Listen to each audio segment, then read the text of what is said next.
20-40 करोड़ लोग भारत में रह के अपना वक्फ बोर्ड बनवा सकते हैं, तो 100 करोड़ लोगों की जब आस्था है मंदिरों में, मठों में, तो हमारे लिए सनातन बोर्ड क्यों नहीं बन सकता? भैया भाईचारे में चारा बहुत बार अब हिंदू बन चुका है। भाईचारे को अब तांडव की तरफ लेके जाएंगे।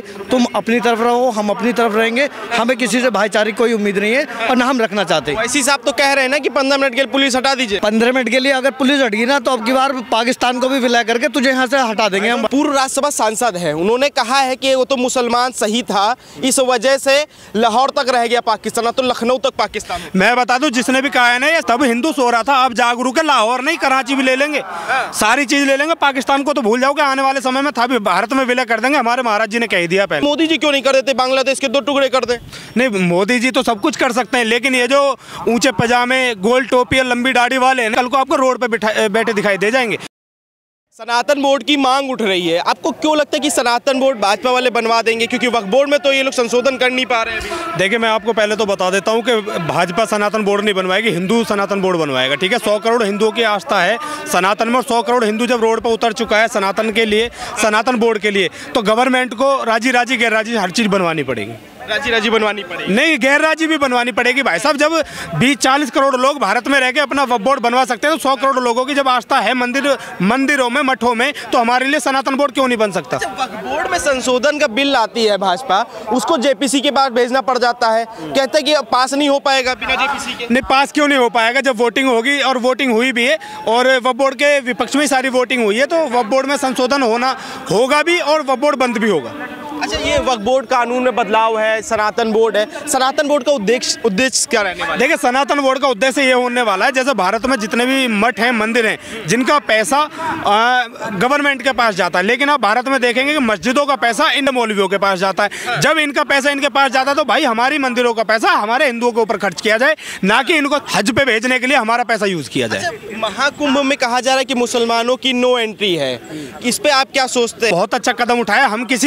आपने किसी हिंदू को नहीं देखा होगा जो मस्जिद के बाहर जाके फल बेच रहा है, फूल बेच रहा है, या प्रसाद बेच रहा है, नहीं देखा होगा ना। तो भैया, जब हम तुम्हारी मस्जिदों के बाहर नहीं जा रहे, तुम क्या हमारी मंदिरों के बाहर ऐसे सिमर आ रहे हो यार? हमें तुम्हारी कोई जरूरत नहीं है। हम हिंदू इतने सक्षम हैं, और हिंदू इतनी संख्या में है कि अपने भगवानों की अच्छी तरीके से देखभाल कर सकते हैं, अपने मेलाओं में जा सकते हैं, अपने कुंभ में जा सकते हैं, तो हमें इनकी कोई जरूरत नहीं है। और इनको इसे कुंभ से नहीं, इनको गाँव में आना बंद करना चाहिए। इनसे रोजगार, इनको हर चीज़ रोजगार बंद कर देनी चाहिए। इनसे व्यवसाय बिल्कुल खत्म कर देना चाहिए हिंदुओं को। अगर आपको आने वाले टाइम में सुरक्षित रहना है, तो इनसे आपको व्यवसाय खत्म करना पड़ेगा। संभल के एक सांसद है, बर्क नाम है उनका, शफीकुर रहमान के बेटे हैं, नए सांसद बने। उन्होंने कहा कि कुंभ में मुसलमानों की दुकानें नहीं लगेंगी, तो मस्जिद और मज़ारों के बाहर जो हिंदू दुकानें लगाते हैं, या फल बेचते हैं, फूल बेचते हैं, तो हम उनको लठ मार के भगाएंगे। देखिए, मैं उसके बिल्कुल समर्थन में हूँ, जो इसने बयान दिया बिल्कुल समर्थन में। अगर कोई हिंदू वहाँ पे ज़्यादा है, तुम्हारी मज़ारों के बाहर, तुम्हारी मस्जिदों के बाहर, जूते मारो, कुछ भी मारो,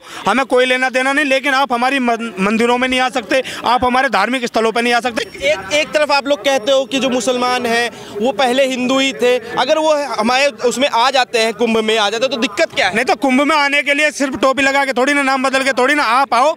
सुबह शाम पूजा पाठ करो, महादेव को मानो, हनुमान चालीसा पढ़ो, और खूब हमारे मंदिरों में आओ, हमारे कुंभ में आओ। ऐसा थोड़ी ना कि तुम नाम बदल के सर पे टोपी लगा के आ सकते हो, इस तरीके से नहीं चलेगा यार। पटेंगे कटेंगे का जो योगी जी ने नारा दिया है, उस पर आप क्या सोचते? नहीं, योगी जी ने बिल्कुल सही नारा दिया है, और आपने देखा भी है, कश्मीर में भी देखा है, बांग्लादेश में भी देखा है, और आप देखेंगे केरला में भी, भारत के भी 5 राज्यों में हिंदू खत्म हो चुका है, क्योंकि वो बट गया। जहाँ पे संगठित है वहाँ पे हिंदू का बाल बांका नहीं हुआ।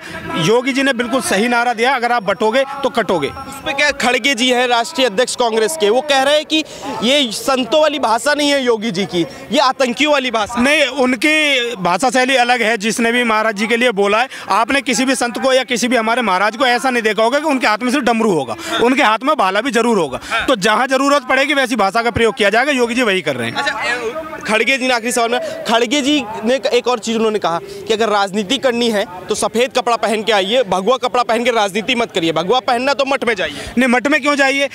आप हमारे वेद शास्त्रों को उठाइए, आप हमारे किसी भी वेद शास्त्र को उठा के देखेंगे, हमारा जो राजा था, हमारे गुरु रहे ठीक है, हमारे जो गुरु थे भगवे कपड़े पहनते थे, वही हमारे राजा हुआ करते थे। तो राजाओं का और महात्माओं का काम ही देश को चलाना होता है। योगी जी बहुत अच्छे तरीके से चला रहे हैं। और जो खड़गे जी कह रहे हैं ना, वो अपनी राजनीति देखें, यूपी की तरफ ना जाके, क्योंकि यूपी में किसी का कुछ होने वाला है नहीं महाराज जी के अलावा।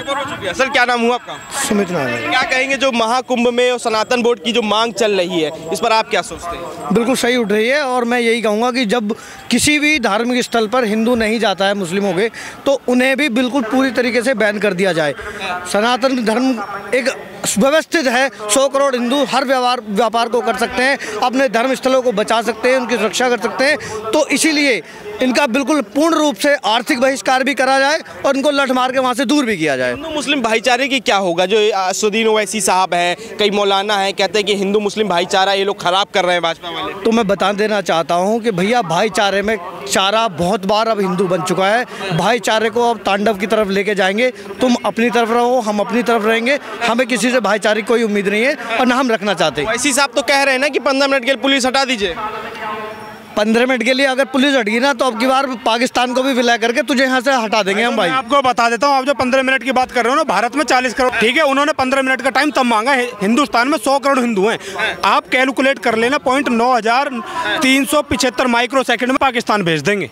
अच्छा, एक पूर्व राज्यसभा सांसद है, उन्होंने कहा है कि वो तो मुसलमान सही था, इस वजह से लाहौर तक रह गया पाकिस्तान, तो लखनऊ तक पाकिस्तान। मैं बता दूं, जिसने भी कहा है ना, ये सब हिंदू सो रहा था। आप जागरूक है, लाहौर नहीं कराची भी ले लेंगे, सारी चीज ले लेंगे। पाकिस्तान को तो भूल जाओगे, आने वाले समय में था भी भारत में विलय कर देंगे। हमारे महाराज जी ने कह दिया पहले। 2014 के बाद ही हिंदू जगह है क्या? नहीं, उससे पहले जगह हुआ था। उससे पहले भी जगह हुआ था, लेकिन 2014 के बाद हिंदू को एक ऐसी पावर मिली है जो उनके हक में बोल पा रहा है। जो ऐसे लोग मिले, ऐसी सत्ता मिली है जो उनके लिए जागरूक है, उनके लिए आवाज़ उठा पा रही है। उससे पहले कौन बोल पा रहा था हिंदू के लिए? नहीं बोल रहे। कश्मीर में काट दिए ना बोलने की वजह से। हर जगह तो हिंदू का नाश ही हुआ है इन सरकारों की वजह से। 2014 के बाद नहीं पा रहा होता तो बाबरी थोड़े ना गिरा देते। नहीं गिरा देते भाई साहब, वो यूनिटी की वजह से गिरा पाए, जिद्दी लोगों की वजह से।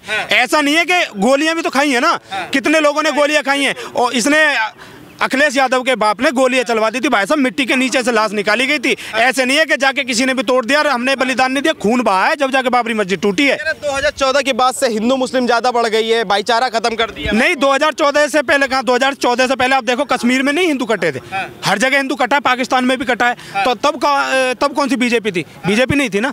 2014 से पहले का ही मामला है ना। ये तो ये है कि अब हिंदू जागरूक हो गया, इन लोगों के पिछवाड़े में, इसलिए ज्यादा जलन होती है। एक चीज बताइए, अभी बांग्लादेश में हम लोगों ने देखा, वो प्रक्रिया आज भी चल रही बांग्लादेश में, जैसे हिंदू को मारा काटा जा रहा है, उसको लेके भारत क्यों कुछ नहीं बोल रहा है? क्योंकि हमने इंदिरा गांधी का समय देखा जब पाकिस्तान को अलग कर दिया था। ऐसी मोदी जी क्यों नहीं कर देते, बांग्लादेश के 2 टुकड़े कर दे? नहीं, मोदी जी तो सब कुछ कर सकते हैं, लेकिन ये जो ऊंचे पजामे, गोल टोपी और लंबी दाढ़ी वाले हैं, कल को आपको रोड पे बैठे दिखाई दे जाएंगे। अभी ये दिल्ली का भी घेराव करने वाले हैं, आप उसी को देख लेना बब्बोड़ के चक्कर में। डरते हैं क्या मोदी जी मुस्लिमों से? नहीं, मोदी जी क्यों इनसे डरेंगे यार? मोदी जी ने पूरा भारत सुधार के रख दिया। पूरे दुनिया के हर देश, अमेरिका जैसे देश भारत के आगे झुक रहे हैं। आप कैसे कह सकते हो कि मोदी जी इनसे झुकेंगे, डरेंगे?